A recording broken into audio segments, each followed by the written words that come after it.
শুনছেন story mania, গল্প শোনার নতুন ঠিকানা।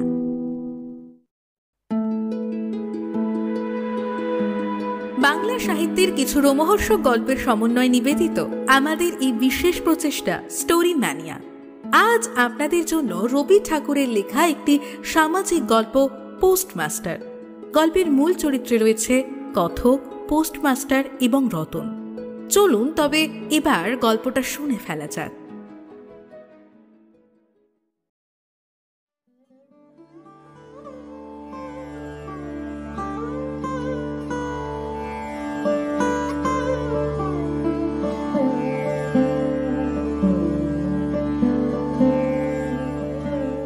প্রথম কাজ আরম্ভ করে উলাপুর গ্রামে পোস্টমাস্টারকে আসতে হয়। গ্রামটি অতি সামান্য, নিকটে একটি নীল কুঠির আছে। তাই কুঠির সাহেব অনেক জোগাড় করে এই নতুন পোস্ট অফিসটি স্থাপন করেছেন। আমাদের পোস্টমাস্টার কলকাতার ছেলে।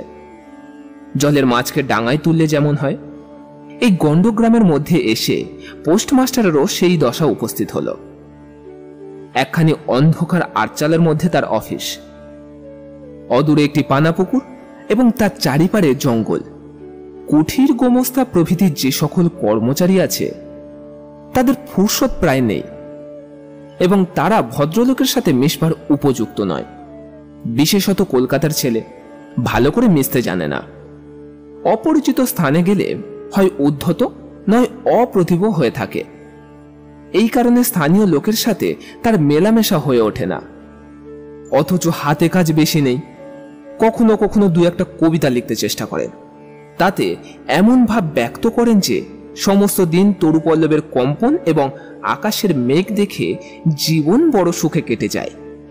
কিন্তু অন্তর্যামী জানেন, যদি আরব্য উপন্যাসের কোনো দৈত্য এসে এক রাজ্যের মধ্যে এক শাখা পল্লব সমেত সমস্ত গাছপালা কেটে পাকা রাস্তা বানিয়ে দেয় এবং সারি সারি অট্টালিকা আকাশের মেঘকে দৃষ্টিপথ থেকে রুদ্ধ করে রাখে, তাহলে এই আদমরা ভদ্র সন্তানটি আবার নবজীবন লাভ করতে পারে।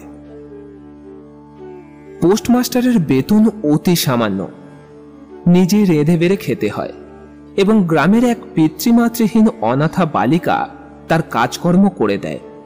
দু চারটি খেতে পায়। মেয়েটির নাম রতন, বয়স 12 কি 13। বিবাহের বিশেষ কোনো সম্ভাবনা দেখা যায় না। সন্ধ্যার সময় যখন গ্রামের গোয়াল থেকে ধোঁয়া নির্গত হয়, ঝোপে ঝোপে ঝিল্লি ডাকে, দূরে গ্রামের নেশাখর বাউলের দল খোলকর্তাল বাজিয়ে উচ্চস্বরে গান জুড়ে দেয়, যখন অন্ধকার দাওয়ায় একলা বসে গাছের কম্পন দেখলে কবি হৃদয়ে ঈষৎ হৃৎকম্পন উপস্থিত হয়, তখন ঘরের কোণে একটি ক্ষীণ শিখা প্রদীপ জ্বালিয়ে পোস্টমাস্টার ডাকতেন,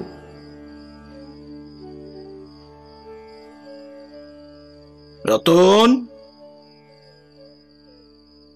রতন দাঁড়ে বসে এই ডাকের জন্য অপেক্ষা করে থাকত। কিন্তু এক ডাকে সে ঘরে আসতো না। বলতো, কি গা বাবু, কেন ডাকছো? তুই কি করছিস? এখনই চুলা ধরাতে যেতে হবে হেঁসেলের। তোর হেঁসেলের কাজ পরে হবে, এখন একবার তামাকটা সেজে দে তো। অনতি বিলম্বে দুটি গাল ফুলিয়ে কলিকায় ফুঁ দিতে দিতে রতনের প্রবেশ। হাত থেকে কলিকাটি নিয়ে পোস্টমাস্টার ফস করে একটি প্রশ্ন জিজ্ঞাসা করে, আচ্ছা রতন, তোর মাকে মনে পড়ে?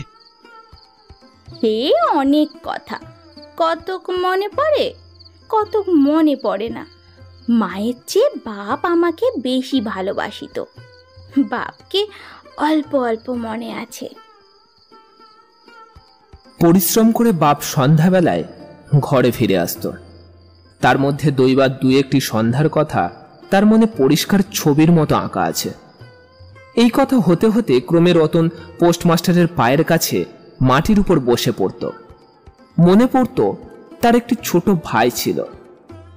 বহু পূর্বেকার বর্ষার দিনে একদিন একটা ডোবার ধারে দুজন মিলে গাছের ভাঙা ডালকে ছিপ করে মিছিমিছি মাছ ধরা খেলা করত। অনেক গুরুতর ঘটনার চেয়ে সেই কথাটা তার মনে বেশি উদয় হয়। এইরকম কথা প্রসঙ্গে মাঝে মাঝে অনেক বেশি রাত হয়ে যেত। তখন আলস্যক্রমে পোস্টমাস্টারের আর রাঁধতে ইচ্ছে করতো না। সকালের বাসি ব্যঞ্জন থাকত এবং রতন তাড়াতাড়ি উনুন ধরিয়ে খানকয়েক রুটি সেঁকে আনত। তাতেই উভয়ের রাত্রের খাবারটা জুটে যেত। একদিন সন্ধ্যাবেলায় সেই বৃহৎ আটচালার কোণে অফিসের কাঠের চৌকির উপর বসে পোস্টমাস্টারও নিজের ঘরের কথা পারতেন। ছোট ভাই, মা এবং দিদির কথা, প্রবাসে একলা ঘরে বসে যাদের জন্য হৃদয় ব্যথিত হয়ে উঠত তাদের কথা, যে সকল কথা সর্বদাই মনে উদয় হয় অথচ নীলকুঠির গোমাস্তাদের কাছে যা কোনো মতেই উপস্থাপন করা যায় না, সেই কথা একটি অশিক্ষিত ক্ষুদ্র বালিকাকে বলে যেতেন। কিছুমাত্র অসঙ্গত মনে হতো না। অবশেষে এমন হলো যে বালিকা কথোপকথনকালে তার ঘরের লোককে মা, দিদি, দাদা বলে চিরপরিচিতের ন্যায় উল্লেখ করতে থাকলো। এমনকি তার ক্ষুদ্র মনে বালিকা তাদের কাল্পনিক মূর্তিও এঁকে ফেলেছিল। পোস্টমাস্টার একটি দীর্ঘ নিঃশ্বাস ফেলে ডাকলেন,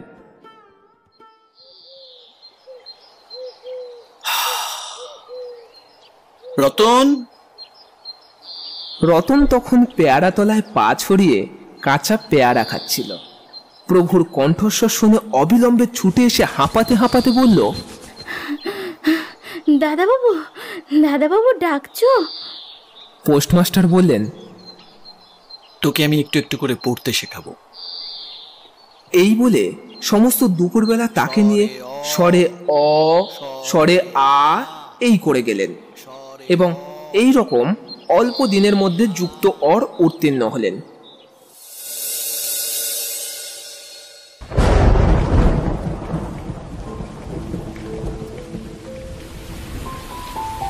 শ্রাবণ মাসে বর্ষণের আর অন্ত নেই। খাল, বিল, নালা সব জলে ভরে উঠল।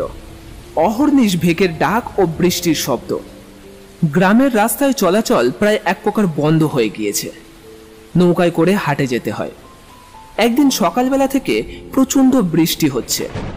পোস্টমাস্টারের ছাত্রীটি অনেকক্ষণ দ্বারের বাইরে অপেক্ষা করে বসে আছে, কিন্তু অন্য দিনের মতো যথাসাধ্য নিয়মিত ডাক শুনতে না পেয়ে নিজে থেকেই নিজের পুঁথি নিয়ে ধীরে ধীরে ঘরের মধ্যে প্রবেশ করল। দেখল পোস্টমাস্টার তার খাটের উপর শুয়ে আছেন, বিশ্রাম করছেন মনে করে অতি নিঃশব্দে নিশ্চুপ ঘর থেকে বাইরে বেরিয়ে যাওয়ার উপক্রম করল। সহসা শুনতে পেল, রতন। তাড়াতাড়ি ফিরে এসে বলল, দাদাবাবু ঘুমোচ্ছিলে? পোস্টমাস্টার কাতর স্বরে বললেন, শরীরটা ভালো বোধ হচ্ছে না রে। দেখতো দেখতো আমার কপালে একটু হাত দিয়ে। এই নিতান্ত নিঃসঙ্গ প্রবাসে ঘন বর্ষায় রোগকাতর শরীরে একটুখানি সেবা পেতে ইচ্ছে করে। তপ্ত মাথার উপর শাখা পড়া কোমল হাতের স্পর্শ মনে পড়ে। এই ঘোর প্রবাসী রোগ যন্ত্রণায় স্নেহময়ী নারী রূপে জননী এবং দিদি পাশে বসে আছেন, এই কথা মনে করতে ইচ্ছে করে। এবং এইখানে প্রবাসীর এই মনের অভিলাষ ব্যর্থ হলো না। বালিকা রতন এখন আর বালিকা থাকলো না। সেই মুহূর্তেই সে জননীর পদ অধিকার করে বসল, বৈদ্য ডেকে আনলো, যথাসময়ে ওষুধ খাওয়ালো, সারা রাত মাথার কাছে জেগে বসে রইল, নিজে থেকে পথ্য রেঁধে দিল এবং বারবার জিজ্ঞাসা করল, হ্যাঁ গো দাদাবাবু, একটুখানি ভালো বোধ হচ্ছে কি?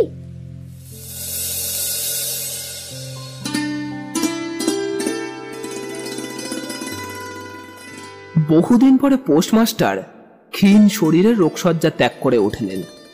মনে মনে স্থির করলেন, আর নয়, এখান থেকে কোনো মতে বদলি হতেই হবে। স্থানীয় অস্বাস্থ্যের উল্লেখ করে তৎক্ষণাৎ কলকাতা কর্তৃপক্ষের নিকট একটা বদলি হবার দরখাস্ত করলেন।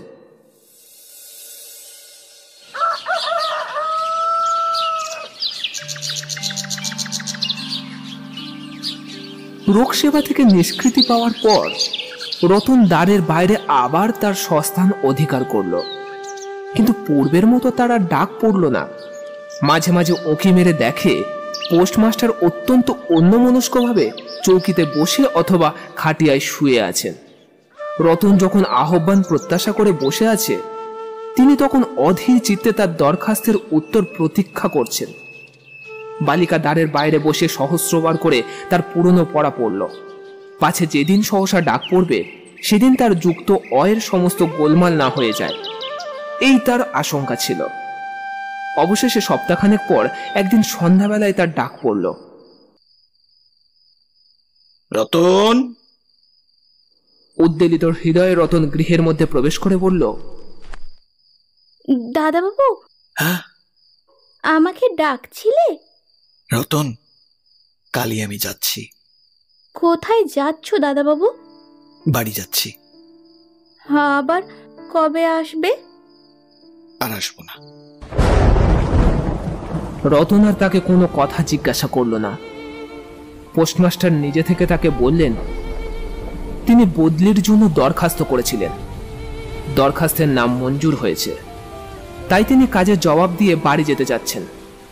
অনেকক্ষণ কেউ আর কোনো কথা বলল না।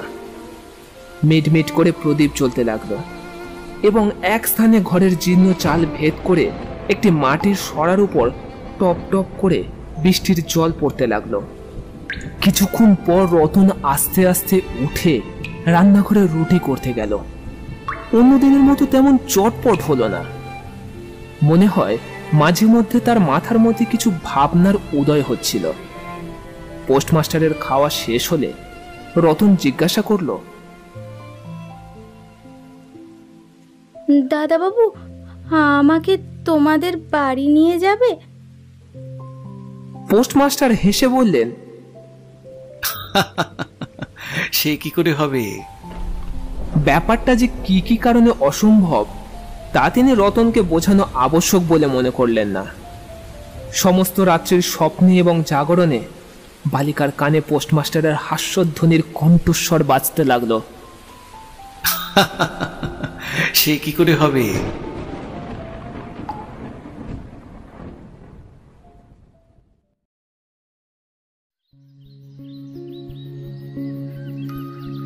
ভোরে উঠে পোস্টমাস্টার দেখলেন তার স্নানের জল ঠিকই আছে। কলকাতার অভ্যাস অনুসারে তিনি তোলা জলে স্নান করতেন। তিনি কখন যাত্রা করবেন সে কথা বালিকা কি কারণে জিজ্ঞাসা করতে পারেনি, পাছে প্রাতকালে আবশ্যক হয়। এই জন্য রতন অনেক রাত্রে নদী থেকে তার স্নানের জল তুলে এনেছিল। স্নান শেষ হওয়ার পর রতনের ডাক পড়ল, রতন!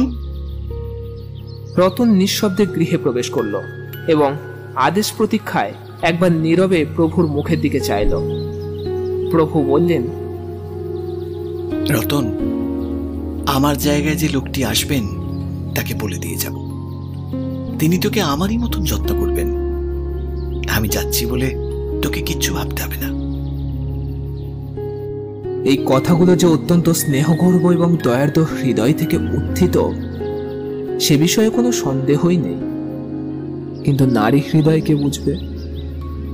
রতন অনেকদিন প্রভুর অনেক তিরস্কার নীরবে সহ্য করেছে, কিন্তু এই নরম কথাটি সে আর কিছুতে সহ্যই করতে পারল না।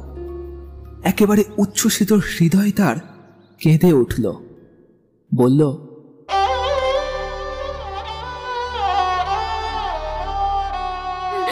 না না না না, তোমায় কাউকে কিচ্ছু বলতে হবে না। আমি থাকতে চাই নে। পোস্টমাস্টার রতনের এরূপ ব্যবহার আগে কখনো দেখেনি, তাই একটু অবাক হয়ে রইলেন। সময় গেল, নতুন পোস্টমাস্টারও আসলো। তাকে সমস্ত চার্জ বুঝিয়ে দিয়ে পুরাতন পোস্টমাস্টার যাত্রা শুরু করলেন। যাবার সময় রতনকে ডেকে বললেন, রতন শোন, তোকে আমি কখনো কিছু দিতে পারিনি। আজ যাওয়ার সময় তোকে কিছু দিয়ে গেলুম, এতে তো দিন কয়েক চলবে। কিছু পথ খরচা বাদে বেতনের যত টাকা পেয়েছিলেন সমস্তটি পকেট থেকে বের করলেন। তখন রতন ধুলায় পড়ে তার পা দুটি জড়িয়ে ধরে বলল, দাদাবাবু, তোমার দুটি পায়ে পড়ি, তোমার দুটি পায়ে পড়ি দাদাবাবু, আমাকে কিচ্ছু দিতে হবে না, কিচ্ছু দিতে হবে না, তোমার দুটি পায়ে পড়ি, আমার জন্য কাউকে কিচ্ছু ভাবতে হবে না।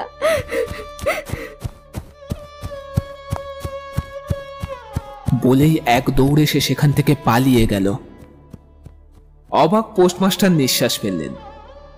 হাতে কার্পেটের ব্যাগ ঝুলিয়ে, কাঁধে ছাতা নিয়ে, মুটের মাথায় নীল ও শ্বেত রেখায় চিত্রিত টিনের প্যাটরা তুলে দিয়ে ধীরে ধীরে তিনি নৌকার দিকে এগিয়ে চললেন।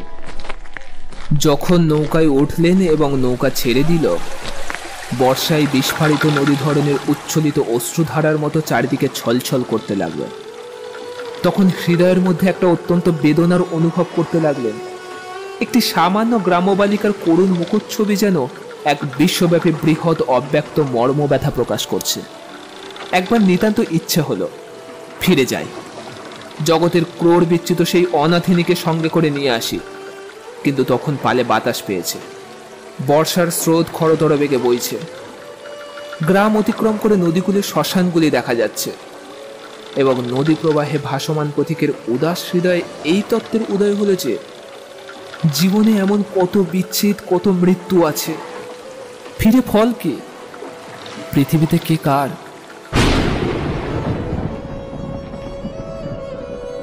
কিন্তু রতনের মনে কোনো তত্ত্বের উদয় হলো না। সে সেই পোস্ট অফিসের গৃহের চারিপাশে অশ্রু ভরা জলে ঘুরে ঘুরে বেড়ায়। মনে হয় তার মনে একটা ক্ষীণ আশা জেগেছিল, দাদাবাবু যদি ফিরে আসে। সেই বন্ধনে পড়ে কিছুতেই সে আর দূরে যেতে পারল না। হায় বুদ্ধিহীন মানব সমাজ, ভ্রান্তি কিছুতে ঘোচে না। যুক্তিশাস্ত্রের বিধান বহু বিলম্বে মাথায় প্রবেশ করে। প্রবল প্রাণকেও বিশ্বাস করায় মিথ্যা আশাকে দুবাহু পাশে বেঁধে বুকের ভিতরে প্রাণপণে জড়িয়ে ধরা যায়। অবশেষে একদিন সমস্ত নাড়ি কেটে হৃদয়ের রক্ত শুষে সে পালিয়ে যায়। তখন চেতনা হয় এবং দ্বিতীয় ভ্রান্তি পাশে পড়বার জন্য চিত্ত ব্যাকুল হয়ে ওঠে। না, পোস্টমাস্টার আর দ্বিতীয়বার সেই গ্রামে ফিরল না। কিন্তু রতন হয়তো এখনো তার প্রতীক্ষায় সেখানে এখনো বসে।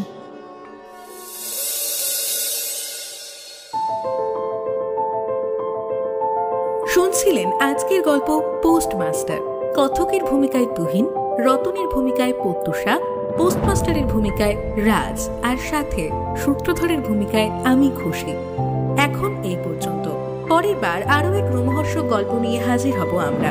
ততক্ষণ শুনতে থাকুন, শোনাতে থাকুন আমার প্রিয়, আপনার প্রিয় স্টোরি ম্যানিয়াকে। সাথে সুস্থ থাকুন এবং ভীষণ ভালো থাকুন। ধন্যবাদ।